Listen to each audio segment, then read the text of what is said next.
Hola, nosotros somos estudiantes de licenciatura en Educación Física, Recreación y Deporte de la Universidad de Pamplona. Actualmente somos estudiantes del segundo semestre y mi nombre es Wilman José Duque Espinel. Yo soy Ani Marcela Arias Rivera. Y este video es para la asignatura de Biología para la Educación Física. En esta ocasión, este video es para el tema de las articulaciones y empezamos. Bueno, comenzamos definiendo el término de articulación.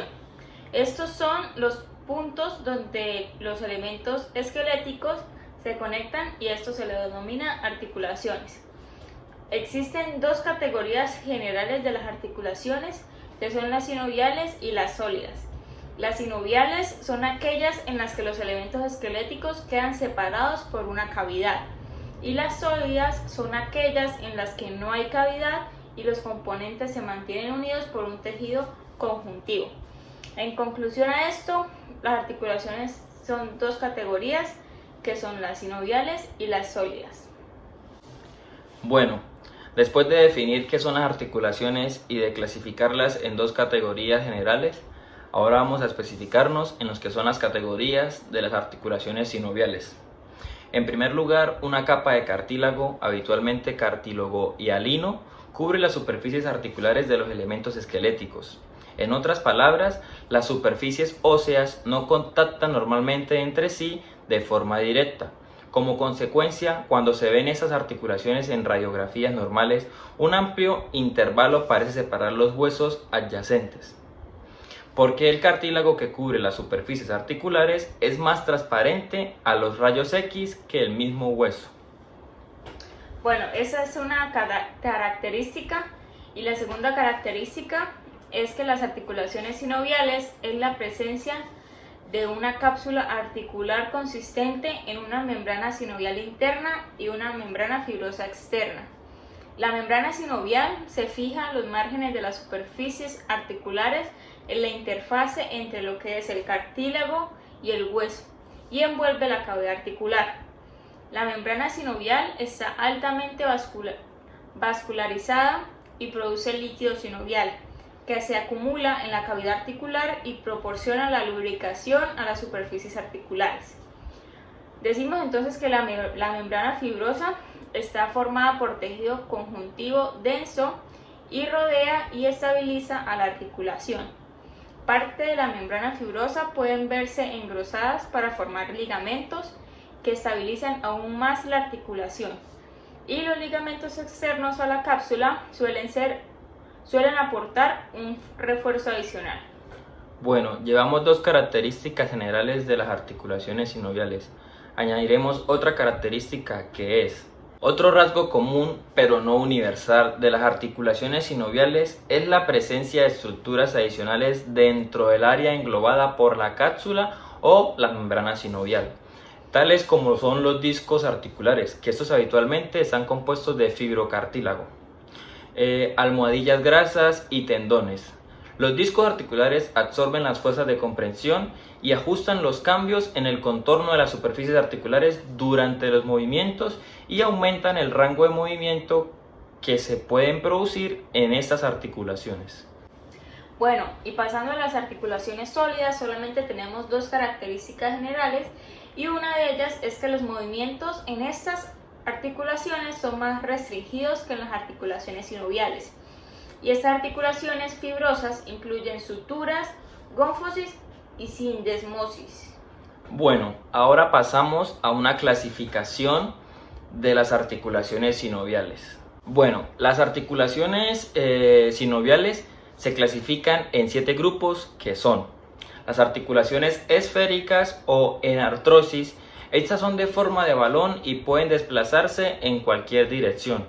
Un ejemplo muy claro de esta articulación es la que se encuentra en escapulohumeral, es decir, en la parte del hombro. Un segundo grupo de articulaciones son las planas o artrodias. Estas son un tipo de articulación de superficie plana. Solo puede desplazarse, no giran ni puede moverse en alguna otra dirección. Un ejemplo de estas articulaciones son las intercarpianas, que se encuentran en la mano y permiten la movilidad de los dedos. Bien, otro grupo de articulaciones son las de bisagra o trocleares. Estas son unas articulaciones que solo permiten la extensión y la flexión de las estructuras asociadas. Un ejemplo muy claro de estas articulaciones es la femorrotiliana, que permite la movilidad de la rodilla. Otro grupo de articulaciones es las articulaciones en pivote o trocoides. Estos son un tipo de articulación sinovial que solo permite lo que es la rotación lateral. Un ejemplo de esta articulación es la atlatoaxial, que permite la rotación del cuello. Otro grupo de articulaciones son las articulaciones condiloideas o elipsoidales. Este tipo de articulaciones se encargan de unir un hueso con forma cóncava y otro con una forma convexa. Un ejemplo de articulaciones elipsoidales son las temporomandibulares, que se encuentran a ambos lados de la cabeza y funcionan al mismo tiempo, permitiendo el movimiento de la mandíbula. Otra articulación son las articulaciones bicondíleas. Estas permiten principalmente el movimiento en torno a un eje, con rotación limitada en torno a un segundo eje. Estas son formadas por dos cóndilos convexos y estos se articulan con superficies cóncavas o planas. En este tipo se encuentra lo que es la articulación de la rodilla. Y como último grupo de articulaciones sinoviales se encuentran las articulaciones en silla de montar o celares. Recibe este nombre porque son articulaciones que tienen forma de silla de montar. Un ejemplo de estas articulaciones celar es la esternoclavicular, que se encuentra al esternón con el primer cartílago costal. Bueno, y ahora como último punto vamos a especificar los tipos de articulaciones sólidas. Estos se dividen en dos grupos, que son las fibrosas y las cartilaginosas. Las fibrosas incluyen lo que son las suturas, las gónfosis y la sindesmosis. Las suturas se ven únicamente en el cráneo, donde los huesos adyacentes están unidos por una fina capa de tejido conjuntivo denominado ligamento sutural. Seguimos con las gónfosis, que estas solamente se sitúan entre los dientes y el hueso adyacente. En estas articulaciones, fibras cortas de tejido colágeno en el ligamento periodontal discurren entre la raíz dentaria y la cavidad ósea. Y por último, la sindesmosis, estas articulaciones en las que dos huesos adyacentes están unidos por un ligamento.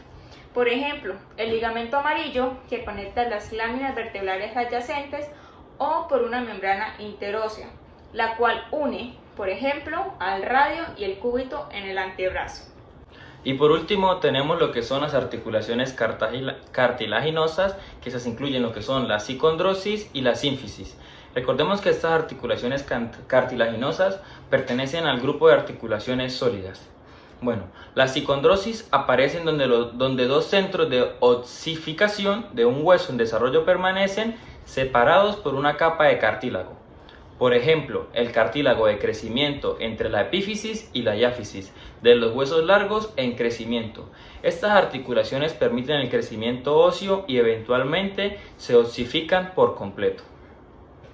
Y la sínfisis, ellas surgen donde los huesos separados se interconectan por cartílago.